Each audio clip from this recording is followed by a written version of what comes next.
वो वहाँ पे इन्वेस्टिगेशन के दौरान पास ही एक मौजूद विंडो से जंप कर देता है।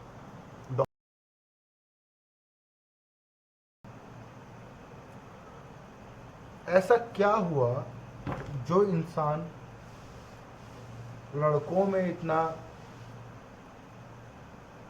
इंटरेस्टेड था,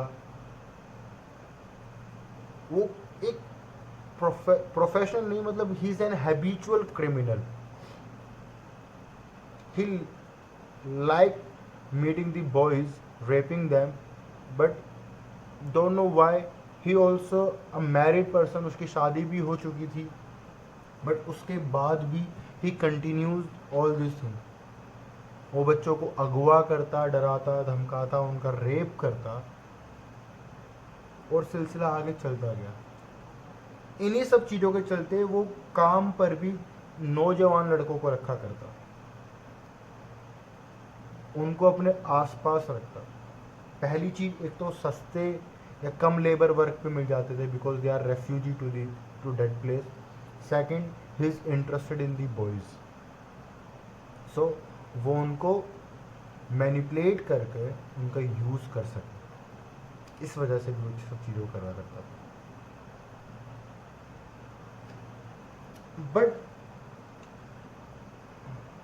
द डे एवरीथिंग टर्न, ऐसा क्यों हुआ कि वो उन बच्चों को मारना शुरू कर देता है? On 29 December 1999, after all the investigation is done, police didn't find any clue of Javed Iqbal. ही जावेद इकबाल जो अपने लास्ट कन्फेशन के थ्रू बता के जाता है that he is going to suicide in the Ravi नदी। पुलिस वहाँ पे जाकर सर्च करती नदी के पूरे पाथ पे, बट उनको कोई भी बॉडी वहाँ पर नहीं मिलती। Javed is on run. But 29 December 1999, almost after a month of the incident, Javed showed up in the same printing press where he sent his letter. Javed entered to the printing press and said, मैं जावेद इकबाल हूँ, वही जिसने 100 बच्चों का खून किया, और मुझे इस बात का बिल्कुल भी अफसोस नहीं। मैं चाहता तो 500, 1000 बच्चों को भी इसी तरह से मार सकता था, मगर जितनी खुशी मुझे 100 बच्चों को मारने में मिलती है या मिली है, उतनी खुशी मुझे 500 या 1000 बच्चों को मारने में नहीं मिलेगी। मेरा कुछ नहीं जाता अगर मैं 100 के बाद किसी एक बच्चे को और मार देता।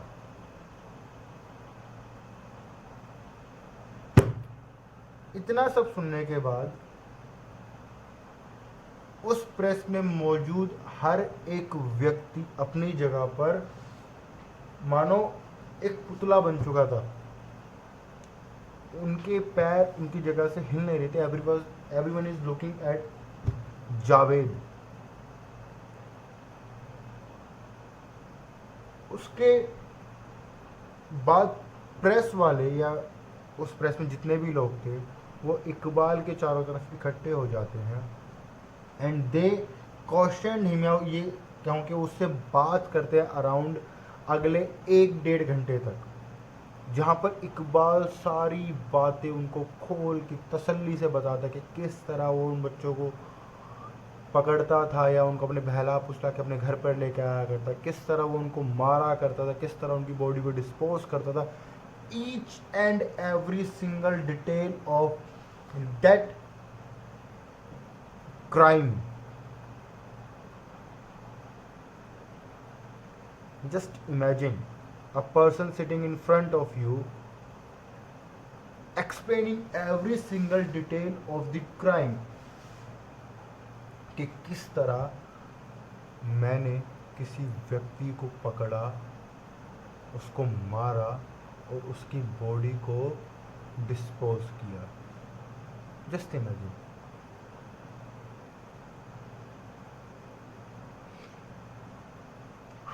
Later on he was arrested by the police and taken to the jail, or then showed him before the court. जब उसको इस प्रोसेस के थ्रू ले जाया जा रहा था, लाखों की भीड़ उन रस्तों पे, उन जगहों पे इकट्ठी थी, बिकॉज ये जो पूरी खबर थी ये कहीं ना कहीं अखबार में भी, ये अखबार में न्यूज़पेपर में छप चुकी थी, with a headline of claim of the 100 murders.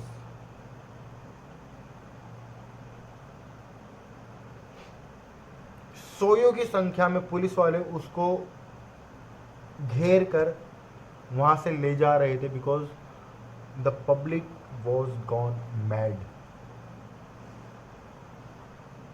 अब इकबाल ने बताया कि क्यों वो इन बच्चों को मारना शुरू करता है। इकबाल सेठ के मैं इस सिस्टम के खिलाफ हूँ जहाँ पर इस सिस्टम ने मुझे दबाया है या मुझे कितनी दफ़ा जेल में डाला है। जब भी मैं कुछ करना चाहा मुझे रोक दिया जाता था।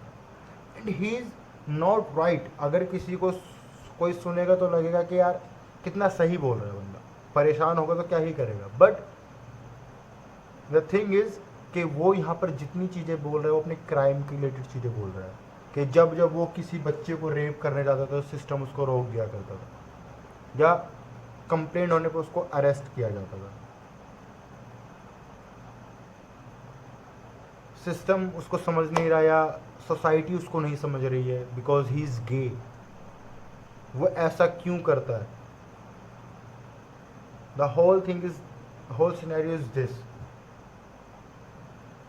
अब he talked about a incident के क्यों उसने लोगों को मारना शुरू किया। तो ही सेड कि एक दिन जब वो रात को अपना काम ख़त्म करके अपने रूम पे आया तो he met a boy around an 18 year old.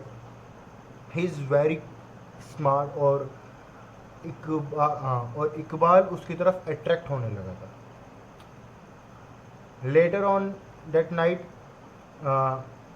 जब वो सो रहे थे तो इकबाल ही स्लीपिंग ऑन दी बेड, और वो जो लड़का था 18 साल का वो ज़मीन पे गद्दा बिछाकर वहाँ पर सोया हुआ था।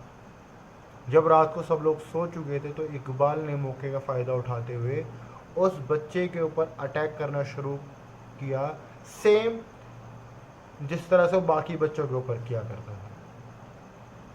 बट यहाँ पर वो बच्चा इकबाल के ऊपर हावी हो जाता है। He defence against the Iqbal attack, और इस बार इकबाल को ये चीज़ भारी पड़ गई। जब कमरे का दरवाज़ा खुलता है, जब लोग बाग कमरे का दरवाज़ा खोल के देखते हैं तो ही फाउंड कि इकबाल वहाँ पर ज़मीन पर पड़ा हुआ है, खून में लथपथ, हड्डियाँ टूटी हुई, और वो लड़का सामने खड़ा हुआ है, गन लिया अपने हाथ में, जो कि इकबाल की थी। उस इंसिडेंट के बाद इकबाल काफ़ी दिनों तक अस्पताल में रहा। उसकी टूटी हड्डियाँ, उसकी रिब्स जो कि डैमेज थी, broken backbone, and he said कि उस इंसिडेंट के बाद उसकी माँ बहुत रोई थी। And after the recovery one day he run out from his house and went to the Lahore at 16B Ravi road, और वहाँ जाकर उसने ठान लिया कि जिस तरह से मेरी माँ के आंसू बहे हैं, मैं भी इस सोसाइटी में न जाने कितनों की माँओं के आंसू बहाऊंगा। And the whole scenario starts. अब सोच, एक मतलब एक गलत सोच, आप सब कुछ गलत गलत गलत गलत गलत करते आ रहे हो, और जब कोई आपके अगेंस्ट एक्शन लेता है या फिर आपको रोकता है तो आप उस चीज़ को गलत समझ लेते हो, एंड यू सेड कि उसने मेरे साथ गलत किया तो मैं गलत करूंगा।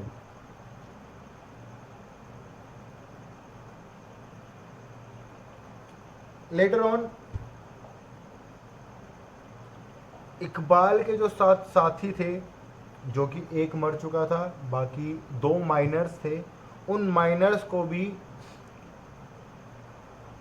डेथ पेनल्टी सुनाई गई, डेथ पेनल्टी दी गई, एंड इकबाल को 100 डेथ पेनल्टीज दी गई, 100 डेथ पेनल्टी उस टाइम पीरियड की मैं बोलूँ शायद सबसे बड़ी सज़ा।